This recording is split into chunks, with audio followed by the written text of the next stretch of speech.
Hello everyone, knowledge hub में आपका फिर से स्वागत है। आज की वीडियो में हम बिजनेस लॉ पढ़ेंगे, जो कि मैंने बताया था बीकॉम का एक सब्जेक्ट है। बिजनेस लॉ के अंदर हम पढ़ेंगे आज टाइप्स ऑफ एग्रीमेंट्स, समझौते के प्रकार। कि जो आपका समझौता है वो कितने टाइप का हो सकता है, कितने पार्ट्स में से डिवाइड किया जा सकता है। जो आपका एग्रीमेंट होता है कितने टाइप्स का होता है, कितने टाइप्स में से डिवाइड किया जा सकता है, कितने भागों में बांटा जा सकता है। ठीक है, तो समझौते के प्रकार में जो आपका फर्स्ट पॉइंट आता है वो आता है वैलिड एग्रीमेंट, वैध समझौता। वैध समझौता जैसे हमने लास्ट वीडियो में किया था ना, वैलिड कॉन्ट्रैक्ट, वैसे ही क्या होता है आपका वैलिड एग्रीमेंट होता है, वैध समझौता। वैध समझौता क्या होता है कि जिसमें वो सारे एसेंशियल हों, जो हमने लास्ट वीडियो में किए थे ना। अगर इसमें वो सारे एसेंशियल हैं तो वो आपका एग्रीमेंट क्या माना जाएगा, वैलिड माना जाएगा, वैध समझौता माना जाएगा। अगर उसमें वो सारे एसेंशियल हैं जो हमने लास्ट वीडियो में किए थे, जैसे क्या है, ऑफर होना चाहिए, ठीक है, लॉफुल ऑब्जेक्ट होना चाहिए, लॉफुल कंसिडरेशन होना चाहिए। ठीक है, तो अगर वो सारे एसेंशियल, वो सारे इम्पोर्टेंट जो आवश्यक लक्षण हैं अगर आपके एग्रीमेंट में हैं, तो वो एग्रीमेंट आपका क्या माना जाएगा, वैलिड माना जाएगा, वैध माना जाएगा। ठीक है, उसके बाद आपका सेकंड पॉइंट आता है वॉइड एग्रीमेंट, व्यर्थ समझौता हम जिसे कह देते हैं। ठीक है, व्यर्थ समझौता क्या होता है, वो समझौता जिसे राजनियम द्वारा परिवर्तनीय नहीं करवाया जा सकता। ठीक है, वो क्या माना जाता है, व्यर्थ माना जाता है। क्यों? क्योंकि उसका कोई मतलब ही नहीं निकलता, ना उसमें लॉ का कोई काम होता है, उसमें कानून का कोई काम नहीं होता। ठीक है, इसलिए उसे राजनियम द्वारा क्या नहीं करवाया जा सकता, परिवर्तनीय नहीं करवाया जा सकता। उसे जो आपका लॉ है उसके द्वारा क्या नहीं करवाया जा सकता, एनफोर्सेबल नहीं करवाया जा सकता। क्यों? क्योंकि उसका कोई मतलब ही नहीं है, उसमें लॉ का कोई काम ही नहीं होता। ठीक है, फॉर एग्जाम्पल जैसे हम मान लेते हैं, ठीक है, मान लेते हैं कि जैसे मैंने कल भी एग्जाम्पल दिया था कि आपने किसी को खाने पे बुलाया, ठीक है, और उसने हाँ भी कर दी कि मैं आऊँगा, और वो आपके घर खाने के लिए नहीं आया। ठीक है, तो वो क्या है, एक वॉइड एग्रीमेंट है। क्यों वॉइड एग्रीमेंट क्यों है? क्योंकि इसमें कानून का कोई काम ही नहीं है, वो तो आपके पर्सनल रिलेशंस है। ठीक है, उसमें कानून का कोई काम नहीं है। ठीक है, तो जो आपका ये ऐसा एग्रीमेंट होता है वो क्या माना, वो वॉइड माना जाता है, क्योंकि वो राजनियम द्वारा परिवर्तनीय नहीं होता है, वो नॉट एनफोर्सेबल बाय लॉ होता है। ठीक है, उसके बाद आपका थर्ड पॉइंट आता है illegal agreement and unlawful agreement, अवैध और अवैधानिक समझौता। ठीक है, इलीगल एग्रीमेंट क्या होता है? इलीगल एग्रीमेंट वो एग्रीमेंट जो जितने भी आपके लॉज होते हैं उनका क्या करता है, उल्लंघन करता है, उनको क्या करता है, तोड़ता है। ठीक है, जितने भी आपके इलीगल्स मीन्स लीगल, अगर आपका कोई पॉलिसीज हैं, रूल रेगुलेशंस हैं, ठीक है, उनके क्या होता है, विरुद्ध होता है, उनके अपोजिट होता है, तो ऐसा एग्रीमेंट क्या माना जाता है, इलीगल माना जाता है। और ये जो एग्रीमेंट होता है, इसे लॉ तो देखो एनफोर्सेबल करता ही नहीं है, राजनियम द्वारा परिवर्तित तो करवाया नहीं जा सकता। साथ ही साथ अगर कोई ऐसा एग्रीमेंट करता है, ठीक है, तो उसको क्या है, पनिश भी किया जाता है, उसे दंड भी दिया जाता है इस एग्रीमेंट के अंदर। उसके बाद आता है वॉइडेबल एग्रीमेंट।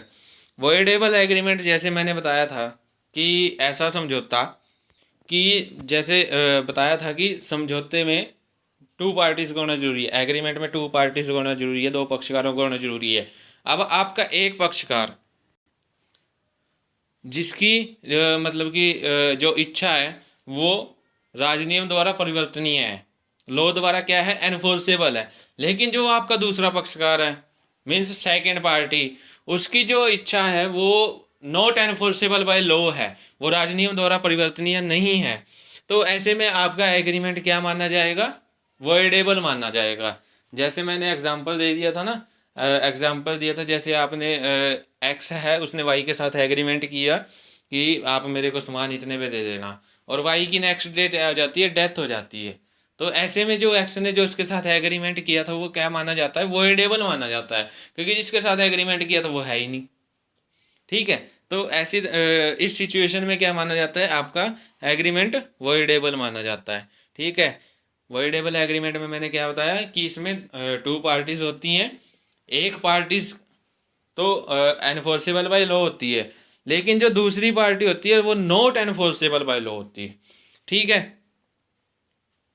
तो आगे की वीडियो में आता है आपका टाइप्स ऑफ कॉन्ट्रैक्ट, अनुबंध के प्रकार कि जो आपका अनुबंध है वो कितने प्रकार का हो सकता है, आपके कॉन्ट्रैक्ट कितने टाइप्स के हो सकते हैं। इसमें फर्स्ट आपका आता है on the basis of the obligation, उत्तरदायित्व के आधार पर आपके कॉन्ट्रैक्ट के क्या क्या टाइप्स हैं। इसमें फर्स्ट आता है यूनिलेटरल कॉन्ट्रैक्ट, एक पक्षीय अनुबंध हम जिसे बोल देते हैं। अब इसमें क्या है, जैसे नाम से पता चल रहा है क्या है, एक पक्षीय मीन्स इसके अंदर जो आपका एक पक्षकार होता है, एक पार्टी होती है, फर्स्ट पार्टी जो होती है वो तो अपने प्रोमिस को पूरा कर देती है, ठीक है, लेकिन जो सेकंड पार्टी होती है वो अपने प्रोमिस को पूरा नहीं करती, उसका प्रोमिस पूरा होना अभी बाकी है। ठीक है, तो ये क्या होता है आपका एक पक्षीय अनुबंध, यूनिलेटरल कॉन्ट्रैक्ट है जिसे हम बोल देते हैं, कि जिसमें एक पार्टी अपने प्रोमिस को पूरा कर देती है, लेकिन जो दूसरी पार्टी होती है, जो सेकंड पार्टी होती है, उसके प्रोमिस को अभी पूरा करना बाकी है। अब सेकंड पॉइंट आता है बिलेटरल कॉन्ट्रैक्ट, द्विपक्षीय अनुबंध।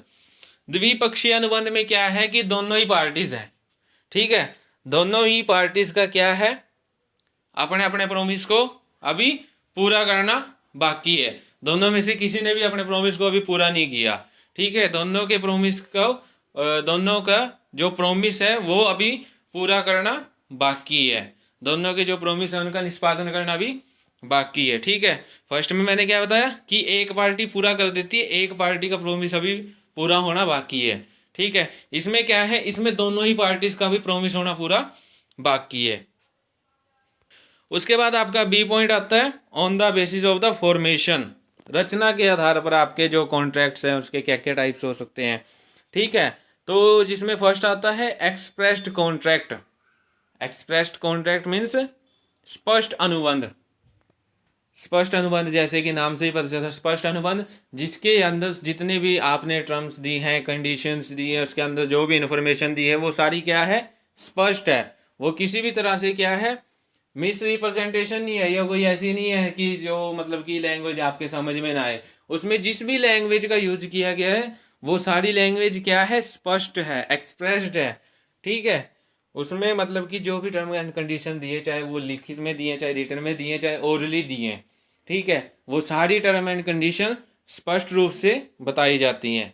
ठीक है, और सेकंड क्या है इसका उल्टा, इम्प्लाइड कॉन्ट्रैक्ट, गर्भित अनुबंध।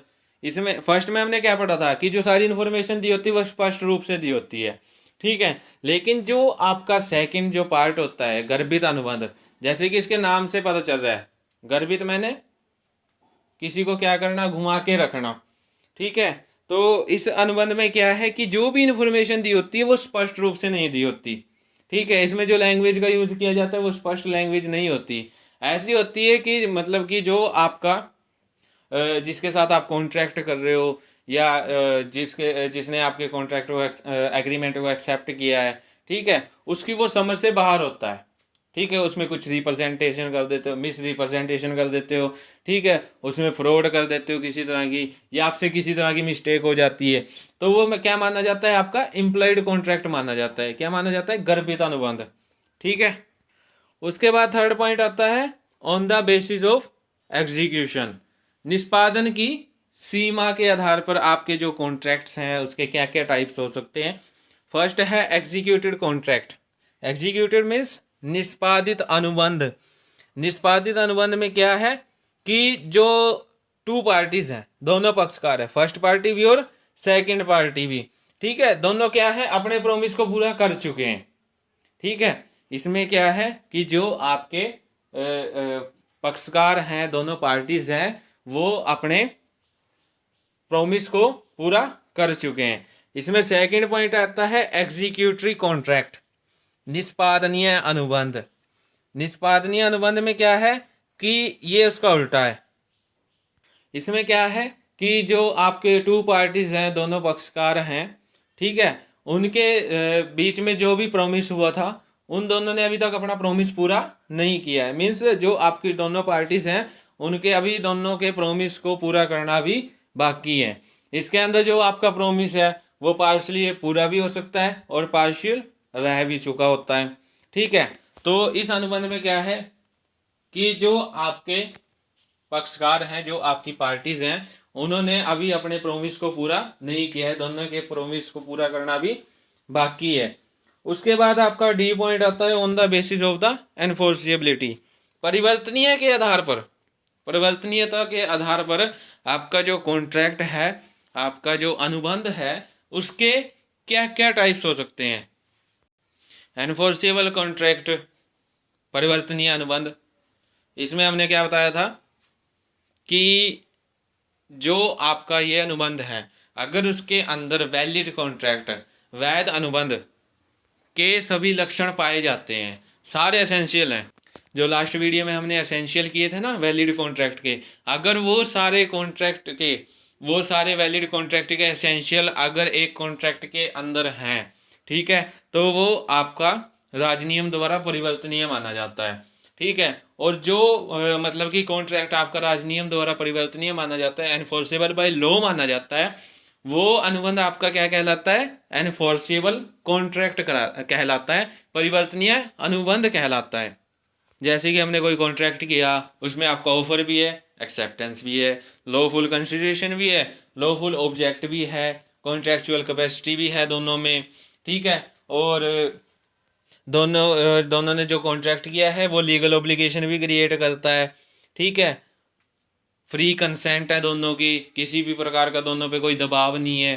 ठीक है, तो वो आपका एग्रीमेंट क्या वो आपका कॉन्ट्रैक्ट क्या माना जाता है, एनफोर्सिएबल कॉन्ट्रैक्ट माना जाता है, परिवर्तनीय अनुबंध माना जाता है। उसके बाद सेकेंड पॉइंट आता है अनएनफोर्सिबल कॉन्ट्रैक्ट, अपरिवर्तनीय अनुबंध।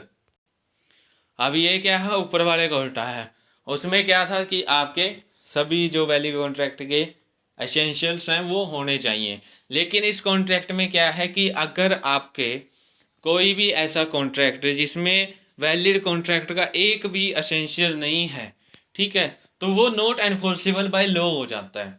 ठीक है, या किसी टेक्निकल प्रॉब्लम के कारण कोई कमी आ जाती है, या आपका जो कॉन्ट्रैक्ट है वो इम्प्लाइड है, एक्सप्रेस्ड नहीं है, स्पष्ट रूप से नहीं दिया गया है, गर्भित तरीके से दिया गया है, उसमें किसी तरह का फ्रॉड किया गया है उसकी, या फिर फ्री कंसेंट नहीं है, तो वो नॉट एनफोर्सेबल बाय लॉ हो जाता है, वो राजनियम परिवर्तनीय नहीं होता, राजनियम द्वारा वो परिवर्तनीय नहीं होता है।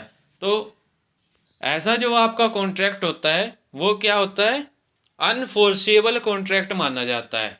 ठीक है, अपरिवर्तनीय अनुबंध माना जाता है। क्यों? क्योंकि उसके अंदर जो वैलिड कॉन्ट्रैक्ट है उसके एसेंशियल है ही नहीं, वो नॉट एनफोर्सेबल बाय लॉ है, वो राजनियम द्वारा परिवर्तनीय नहीं है, इसलिए उसे अनफोर्सेबल कॉन्ट्रैक्ट माना जाता है, अपरिवर्तनीय अनुबंध माना जाता है।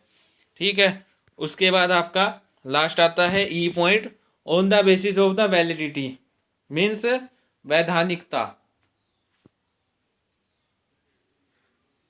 वैधानिकता के आधार पर जो आपके कॉन्ट्रैक्ट हैं, जो अनुबंध हैं, उसके क्या क्या प्रकार हो सकते हैं। इसमें फर्स्ट आता है आपका वैलिड कॉन्ट्रैक्ट, पीछे पड़ा था ना वैलिड एग्रीमेंट, तो सेम वैसा ही है वैलिड कॉन्ट्रैक्ट, ऐसा कॉन्ट्रैक्ट जिसके अंदर आपके सेक्शन 10 के अंदर जितने भी एसेंशियल दिए हुए हैं, जो मैंने लास्ट वीडियो में करवाया था, अगर वो सारे एसेंशियल एक कॉन्ट्रैक्ट के अंदर पाए जाते हैं तो वो आपका कौन सा कॉन्ट्रैक्ट माना जाता है, एक वैलिड कॉन्ट्रैक्ट माना जाता है, एक वैध अनुबंध माना जाता है।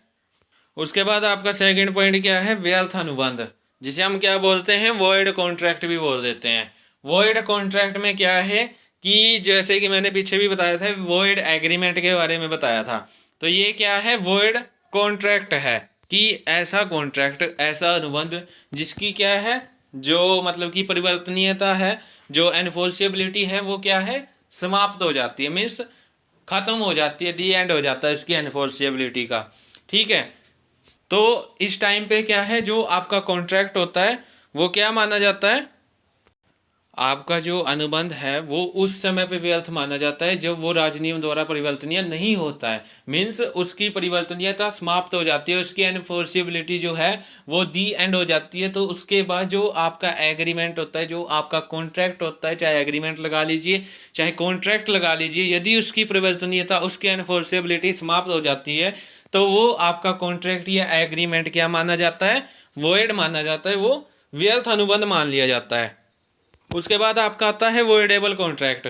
वॉइडेबल कॉन्ट्रैक्ट जैसे कि मैंने बताया था, पहले ही बताया था कि वॉइडेबल एग्रीमेंट बताया था, वॉइडेबल कॉन्ट्रैक्ट भी सेम ही होता है कि जो सिर्फ एक ही पार्टी की इच्छा को पूरा करता है। मीन्स उसमें सिर्फ जो आपका फर्स्ट पार्टी होती है, सिर्फ उसकी विलिंगनेस को देखा जाता है, ठीक है, सिर्फ उसी की विलिंगनेस को पूरा किया जाता है। इसमें जो आपकी सेकंड पार्टी होती है, ठीक है, वो उसकी जो विलिंगनेस है उसको नहीं देखा जाता। मीन्स ऐसा कॉन्ट्रैक्ट जो फर्स्ट पार्टी की विलिंगनेस पर है लेकिन सेकंड पार्टी की विलिंगनेस पे नहीं है, फर्स्ट पार्टी की इच्छा पे है लेकिन जो आपका दूसरा पक्षकार है उसकी इच्छा पर नहीं है, तो ऐसे में जो आपका जो कॉन्ट्रैक्ट है, जो एग्रीमेंट है, वो क्या माना जाएगा? वॉइडेबल माना जाएगा, व्यर्थनीय माना जाएगा। तो आज की वीडियो में हमने किया types of contract, types of agreement. तो आज की वीडियो में इतना ही। Thank you. Please like share and subscribe my channel.